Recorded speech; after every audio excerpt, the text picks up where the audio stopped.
Es un gusto, amigos, el poder saludarlos por este espacio. Hoy tal vez dejando en el aire una invitación a mirar un poco hacia atrás, hacia nuestra historia, porque en realidad un pueblo, una nación, no es solo su historia, su memoria, su pasado. Pero no se puede comprender el ser de una nación si no se tienen ideas y nociones claras sobre lo que ha sido la trayectoria de su pueblo, su trazo histórico, sus partos dolorosos, sus contradicciones. Por ello, la vida es siempre porvenir, pero el porvenir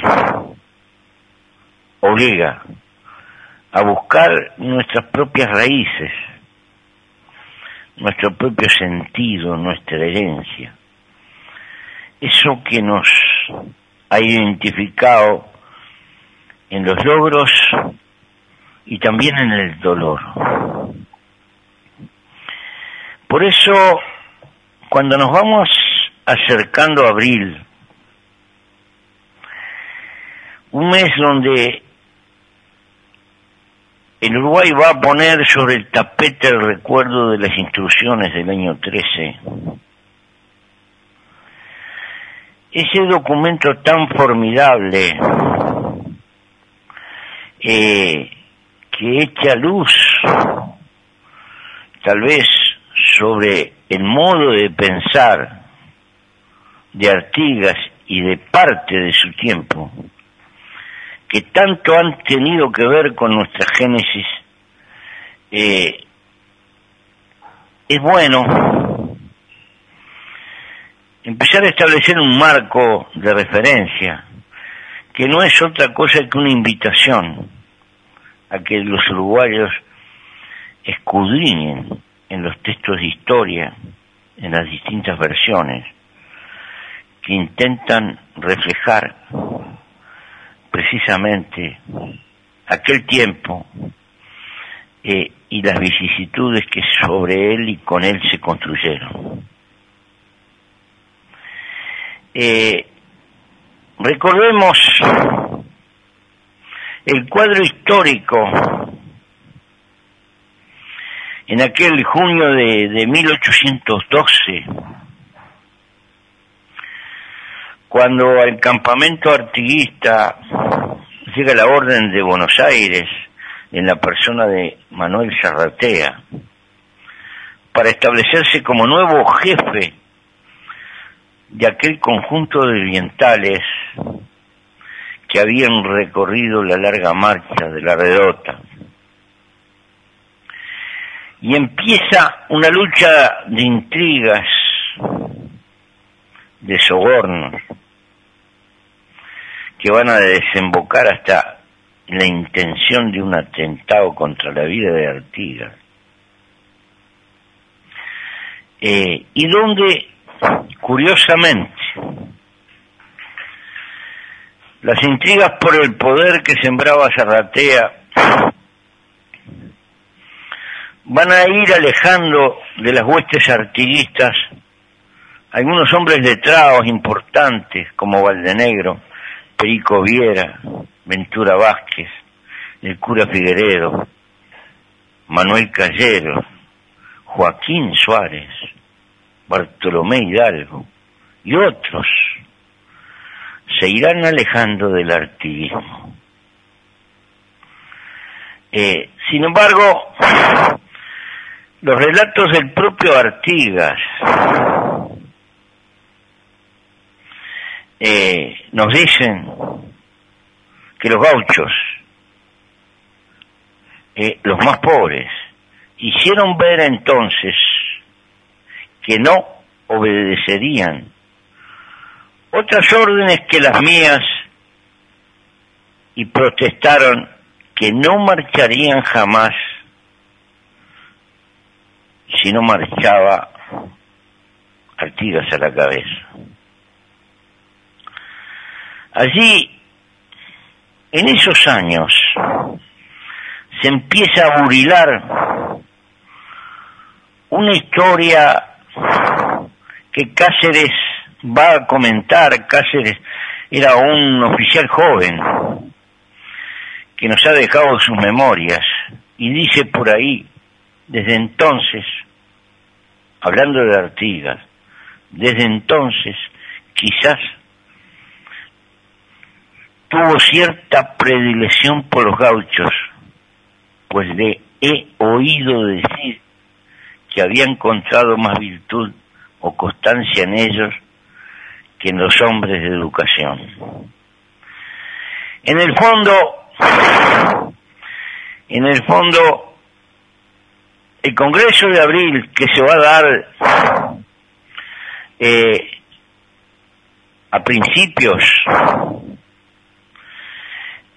1813, porque en Buenos Aires se empezaba a reunir la anunciada constituyente y había que mandar los delegados de la banda oriental. En realidad va a ser una reunión de gente calificada, esencialmente de gente rica, esencialmente de hacendados. Y nos han llegado noticias por algunos documentos que se conservan desde esa época. Pero ya en el fondo de esa multitud que rodeaba a Artigas, y que es una especie de germen de nuestra nacionalidad, está insinuada una verdadera ubicación de sectores muy distintos, que en la medida que pasan años y años y años de lucha, los más poderosos que al principio rodearon el camino de la revolución se van a ir apartando y van a ir quedando, rodeando al artiguismo, la masa de los más pobres, y dentro de los pobres los últimos son los más pobres de todos, los indios. Vaya paradoja la de nuestra historia, que ha sido construida seguramente con el aporte de todos los sectores de la sociedad, pero que también nos ilumina de que unos y otros han participado en la construcción de nuestra historia.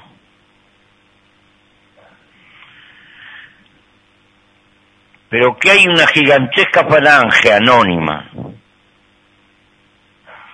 de los cuales apenas nos llegó a veces alguna nomenclatura,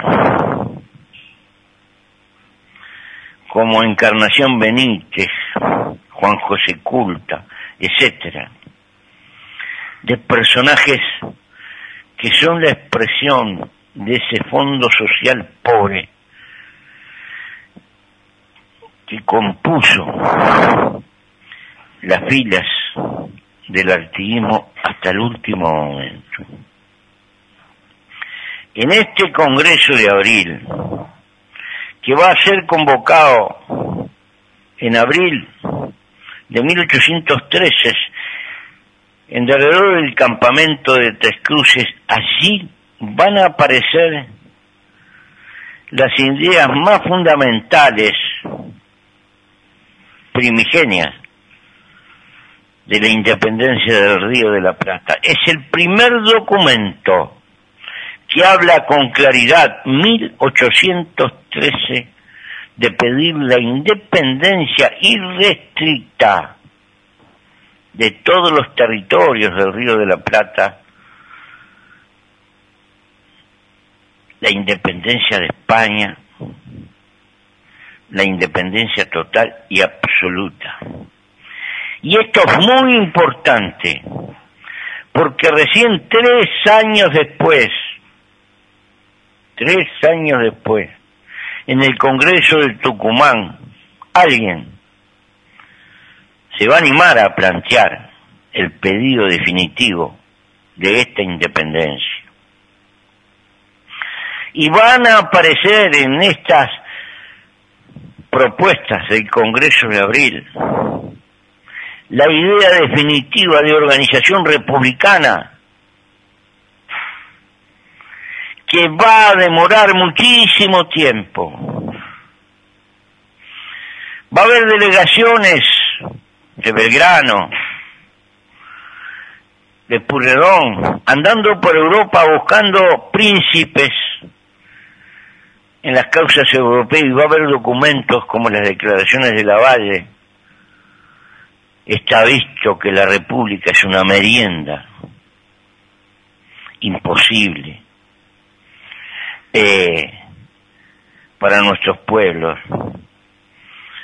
pensando con los cambios que se habían dado luego de la Revolución Francesa en Europa, pensando que la República era inviable para la organización americana. Entonces, sorprende que este documento es el primero que habla nítida y categóricamente de la idea de organización republicana. Y sorprende además. Y para entender esto habría que acudir a las memorias del general Paz, que visita Artigas Viejo en el exilio en Paraguay, y más o menos Artigas le dice que basándose en la experiencia de los Estados Unidos, él quería que cada provincia se diera su gobierno y que todas en su conjunto integraran la nación, y el gobierno general nacional se ocupara de las cuestiones generales y los gobiernos provincianos del gobierno de cada una de las provincias con autonomía. Y dice más o menos por ahí que Buenos Aires pretendía gobernar a las provincias como el Imperio Romano, mandando sus procónsules a manejar militarmente las soberanías de las provincias. La idea federal aparece con Artigas y es incuestionablemente don José Artigas el fundador del federalismo. El federalismo que en última instancia fue el gran derrotado en la historia política de América del Sur. Porque recordemos que Bolívar también tenía una idea de organización federal de su sueño, la gran nación latinoamericana. Esta cuestión del federalismo hacen, y por eso vale la pena bucear en estos viejos documentos que establecen, por un lado, la enorme modernidad y vigencia de Artigas, porque esta idea federal, que después fue mangoneada por la historia, la corriente unitaria en esa parte heredó el centralismo español y no podía concebir la organización de un nuevo Estado si no era centralizadamente mandando desde un centro. Esto se oponía a la idea federal de autogobierno de cada una de las regiones, que componían tan gigantescos territorios en una época de comunicaciones tremendamente difíciles. Por eso nuestro Artigas Es un personaje que hace a la historia del Río de la Plata y a la historia latinoamericana. En ciertos aspectos es el más moderno de los viejos libertadores. Porque hay un algo que llega hasta nuestros días. Cuando buceamos documentos y buceamos en el pasado, buscamos, dándonos cuenta o no, herramientas que nos sirven para el hoy, que nos sirven para el mañana. La idea federal de organización es una idea central y en honor a la verdad, desde el punto de vista de los hechos, como dice por ahí, garantizar el pacto no es negar el pacto, no es negar la nación, sino que la construcción de la nación necesita precisamente la existencia de un compromiso explícito. Y este va a ser tal vez uno de los puntos de fricción desde el primer momento con Buenos Aires. Y es incuestionable que va a quedar como un saldo, como una acumulación histórica las contradicciones con Buenos Aires. Y si bien Artigas jamás se planteó una cuestión de nacionalidad independiente, él concebía a la nación como el todo de la unidad del Río de la Plata. El peso de sus luchas junto a otros factores van a contribuir a posteriores a hacer germinar nuestra diferenciación, pero en honor a la verdad, con un sentido muy amplio. Artigas es el fundador del federalismo en el Río de la Plata, y esto hay que entenderlo como que es la pata jacobina de la Revolución de Mayo, y desde ese punto de vista nuestro Artigas es nuestro, pero es también de todo el Río de la Plata, y hay que entenderlo con ese espíritu de grandeza por su manera de ver la organización de estas regiones en el momento que asomaban a la libertad. El mes de abril debiera ser un mes de reflexión y, por qué no, de aprendizaje para con las nuevas generaciones de toda esta larga y comprometida peripecia que va a tener que ver a la larga con el dibujo de nuestra nación y la fisonomía que va a adquirir políticamente la organización y la libertad en todo el Río de la Plata. Por eso nos parece importante que en una semana de turismo, donde se festeja la tradición, donde hay tareas rurales que se transforman en espectáculo, como la doma, debiéramos entender que la cuestión de reinterpretación de nuestra historia nacional y sobre todo de este periodo tan candente,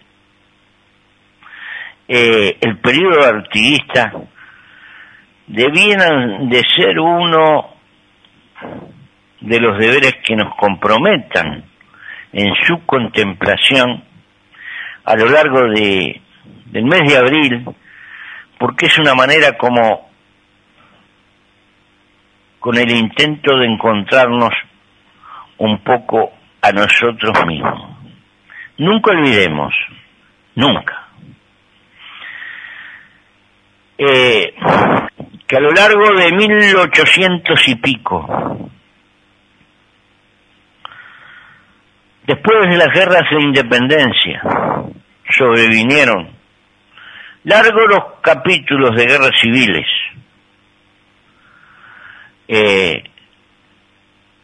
Dibujada la independencia nacional todavía durante mucho tiempo, la región de una forma u otra se entreveraba con nuestras disputas internas. Y va a ser prácticamente un siglo púrpura, con enorme inestabilidad política y con enfrentamientos varios. La generación de 1870-1880, cansada tal vez de tanta peripecia político-militar y tanta inestabilidad, empezó a desenterrar el olvidado artiguismo como una necesidad de tener un algo común que nos representara y nos afirmara. Fue la época de Artigas, fundador de nuestra nacionalidad. Fue la época del bronce.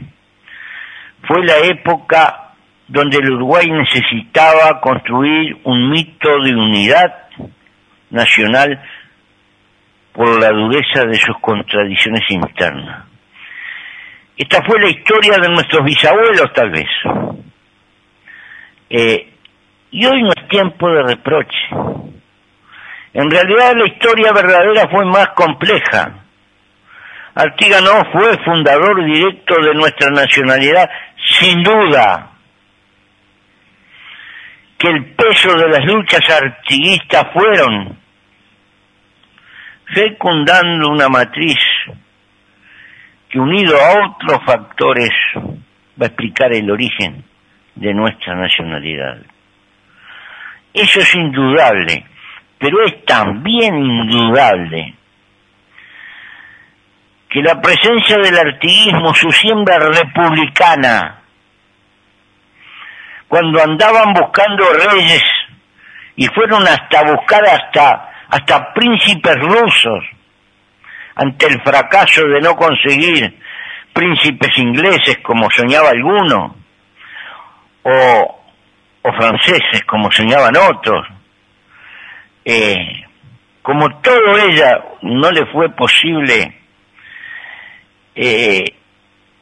hablando de la confusión natural que reinaba en la época, en gentes que pasaron a la historia como prohombres, sorprende que ya en 1813 Artigas planteara definitivamente la adopción republicana como forma de organización de esta parte del continente.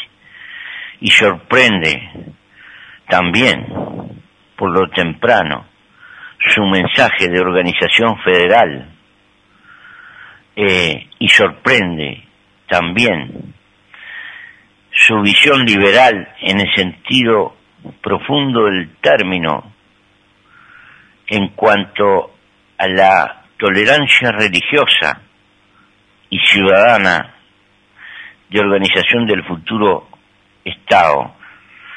Por ello, también su apego a tratar de desterrar el despotismo militar.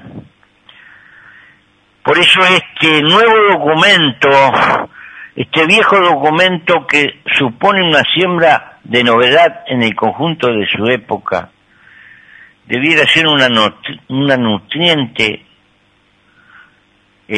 para empezar a cotejar y a pensar nuestra historia hacia el futuro.